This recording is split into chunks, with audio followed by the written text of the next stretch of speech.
ನಮಸ್ಕಾರ. ಇವತ್ತು ಪತ್ರಿಕೆ ಭವನಕ್ಕೆ ಬಂದು ಪ್ರೆಸ್ ಮೀಟ್ ಮಾಡ್ತಕ್ಕಂಥ ಮುಖ್ಯ ಉದ್ದೇಶ ಏನಪ್ಪ ಅಂದರೆ, ಟಾರ್ಪಲ್ ಬಡಾವಣೆ ಸುಮಾರು ನಮ್ಮ ಒಂದು ಗುಲ್ಬರ್ಗದಲ್ಲಿ ಅತಿ ಹಳೆದಾದಂಥ ಬಡಾವಣೆ, ಅತಿ ಹಳೆ ಸ್ಲಮ್ ಅದು ನಮ್ಮ ಟಾರ್ಪಲ್. ಅಲ್ಲಿ ಸುಮಾರು 40ರಿಂದ 50 ವರ್ಷಗಳಿಂದ ಆ ಸ್ಲಮ್ನಲ್ಲಿ ವಾಸ ಮಾಡ್ತಕ್ಕಂಥ ಜನರಿಗೆ ಹಕ್ಕುಪತ್ರಗಳು ಯಾರಿಗೂ ಕೊಟ್ಟಿಲ್ಲ.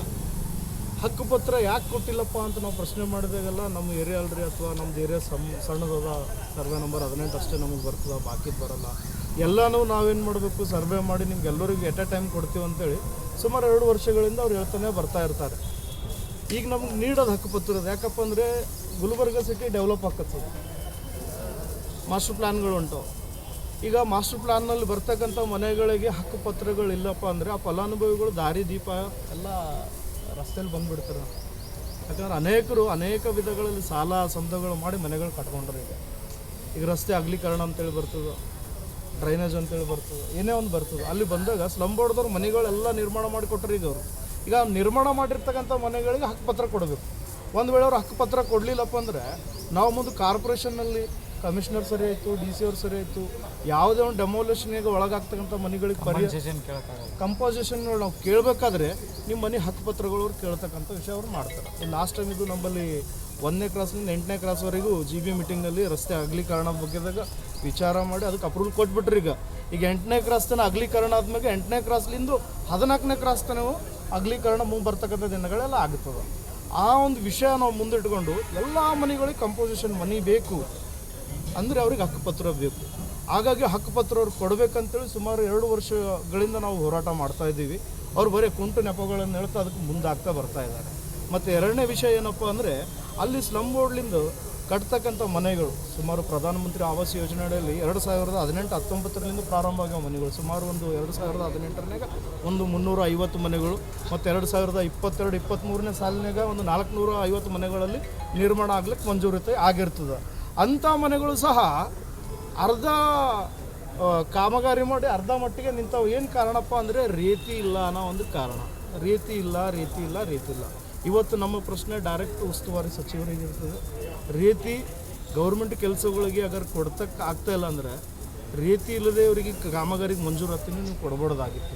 ಇವತ್ತು ಆ ರೀತಿ ಇರಲಾರ್ದೆ ನೀವು ಕಾಮಗಾರಿಗೆ ಮಂಜೂರಾತಿ ಕೊಟ್ಟರಿ, ಬಡವರು ಮನೆಗಳು ಬಿಚ್ಕೊಂಡು ಸುಮಾರು 2.5-3 ವರ್ಷಗಳಿಂದ ಕಿರಾಯ ಮನೆಗಳಿಗೆ ವಾಸ ಮಾಡಾಕತ್ತಾರೆ. ಮೊದಲನೇ ಮತ್ತು ಇಲ್ಲಿ ಬಡವರಿಗೆ DD ತುಂಬಕ್ಕೆ ಸಾಲ ಸಮದಗಳು ತೊಗೊಂಡ್ಕೊಂಡು ಬಂದು DD ತುಂಬಿರ್ತಾರೆ. ಸಂಘಗಳು ತೊಗೊಂಡ್ರೆ, ಮೇನ್ ಹೆಣ್ಮಕ್ಳು ಸಂಘಗಳು ತೊಗೊಂಡ್ರೆ ಆ ಸಂಘಗಳು ಕಟ್ಟಬೇಕಾದ್ರೆ ಸಾಲ ಮಾಡ್ಕೊಂಡು ಅಲ್ಲಿ ಕೆಲಸ ಮಾಡೇ ಕಟ್ಟಬೇಕು. ಅವ್ರಿಗೆ ಕೆಲಸಗಳೆಲ್ಲ ರೀತಿ ಇಲ್ಲ ಅಂತೇಳಿ. ಬಟ್ ಈ ಒಂದು ವಿಷಯದಾಗ ಬಡವ್ರ ಕಡೆ ಸಾಲದ ಹೊರೆ ಒಂದು ಹೊತ್ಕೊಳಕತ್ತಾರ, ಬಾಡಿಗೆ ಹೊರೆ ಒಂದು ಹೊತ್ಕೊಳಕತ್ತಾರ. ಇದನ್ನು ಯಾವುದೇ ಮಂತ್ರಿಗಳು ಗಮನಕ್ಕೆ ತೊಗೊಳ್ತಾ ಇಲ್ಲ. ದಯಮಾಡಿ ಅವರಿಗೆ ಈಗ ಮುಂಬರ್ತಕ್ಕಂಥ ಸೆಕೆಂಡೇ ಹಂತದ DD ಕಟ್ಟಿರಿ ಅಂತೇಳಿ ಮತ್ತು ಸ್ಲಮ್ ಬೋರ್ಡ್ ಕಡೆಯಿಂದ ಪ್ರೆಷರ್ ಹಾಕತ್ತಾರೆ ಅವ್ರಿಗೆ. ಇನ್ನೊಂದು ಹಂತದ ನೀವು DD ಕಟ್ಟಿದ್ರೆ ಮುಂದೆ ನಾವು ಇದು ಮಾಡ್ತೀವಿ ಅಂತೇಳಿ.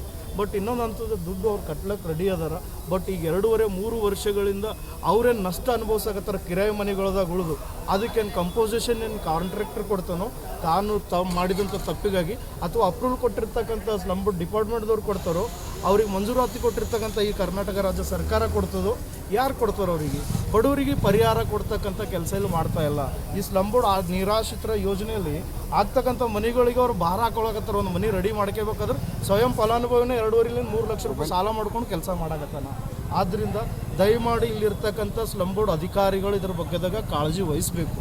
ಪ್ರತಿಯೊಂದು ಕುಟುಂಬಕ್ಕೆ 2ನೇ ಹಂತದ ದುಡ್ಡನ್ನು ಮಾಫಿ ಮಾಡೋಕ್ಕೆ ನಾವು ಪ್ರಿಯಾಂಕ್ ಖರ್ಗೆ ಸಾಹೇಬ್ರಿಗೆ ಒತ್ತಾಯ ಮಾಡ್ತೀವಿ. ಮತ್ತು ಸ್ಲಮ್ ಬೋರ್ಡ್ ಅಧಿಕಾರಿಗಳಲ್ಲಿ ನಾವು ಕಳಕಳಿಂದ ಕೇಳ್ತೀವಿ, ಏನಪ್ಪ ಅಂದರೆ ಅತಿ ಶೀಘ್ರದಲ್ಲಿ ನೀವು ಎಲ್ಲ ಮನೆಗಳು ಕಂಪ್ಲೀಟ್ ಮಾಡಿ ಫಲಾನುಭವಿಗಳಿಗೆ ಸಿಗಬೇಕಾಗಿರ್ತಕ್ಕಂಥ ಫೈನಲ್ ಅಮೌಂಟನ್ನು ಅವರಿಗೆ ನೀವು ಸೆಟಲ್ ಸಂಬಂಧಪಟ್ಟ ಅಧಿಕಾರಿ ಆಗಿರ್ಬೋದು, ಮಂತ್ರಿಗಳಾಗಿರ್ಬೋದು, ಭೇಟಿ ನೀಡಿದ್ದೀರಿ ಈ ಸಮಸ್ಯೆ? ಪ್ರಿಯಾಂಕ್ ಖರ್ಗೆ ಸಾಹೇಬರಿಗೆ ಒಂದು ಸುಮಾರು 3-4 ಸರಿ ನಾವು ಮಾತಾಡಿದ್ದೀವಿ.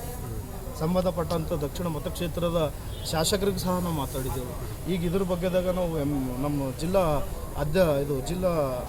ವಿಚಾರಕರಿಗೂ ನಾವು ಮಾತಾಡಿದ್ದೆವು, DC ಅವರಿಗೂ ನಾವು ಮಾತಾಡಿದ್ದೆವು.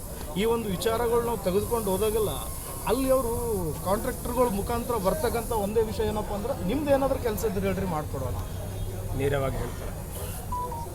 ನಮ್ದೇನು ಕೆಲಸ ನೀವು ಮಾಡೋದು ಬೇಡ, ಜನರ ಕೆಲಸ ಮೊದಲು ಮಾಡೋದು.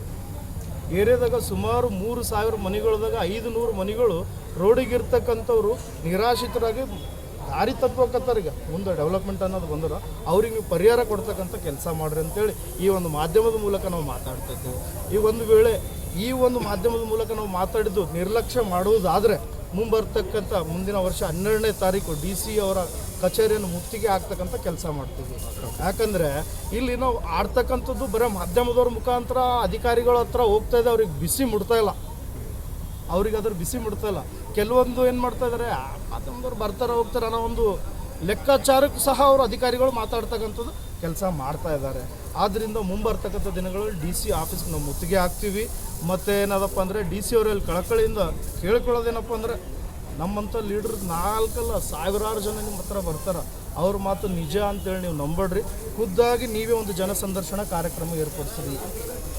ಅಲ್ಲಿರ್ತಕ್ಕಂಥ ಜನರ ಸಮಸ್ಯೆಗಳು ನೀವು ಖುದ್ದಾಗಿ ಕೇಳಬೇಕಂತೇಳಿ ಈ ಒಂದು ಮಾಧ್ಯಮದ ಮೂಲಕ ನಿಮ್ಮ ಹತ್ರ ಮನವಿ ಮಾಡಿಕೊಳ್ತಾ ಇದ್ದೇನೆ. ಕರ್ನಾಟಕ ರಾಜ್ಯ ಆದಿಜಂಬ ಸಂಘದ ಅಧ್ಯಕ್ಷ ಗುಂಡೇಶ್ ಎಂ ಶಿವನೂರ್ ಮತ್ತು ಕಲ್ಯಾಣ ಕರ್ನಾಟಕ ಸೇನೆ ದತ್ತು ಅಯ್ಯಳ್ಕರ್ ಅವರ ನೇತೃತ್ವದಲ್ಲಿ ಈ ಒಂದು ಪ್ರೆಸ್ ಮೀಟನ್ನು ನಾವು ಮಾಡ್ತಾ ಇದ್ದೀನಿ ಅಂತ ಹೇಳಕ್ಕೆ ಇಷ್ಟಪಡ್ತೇನೆ.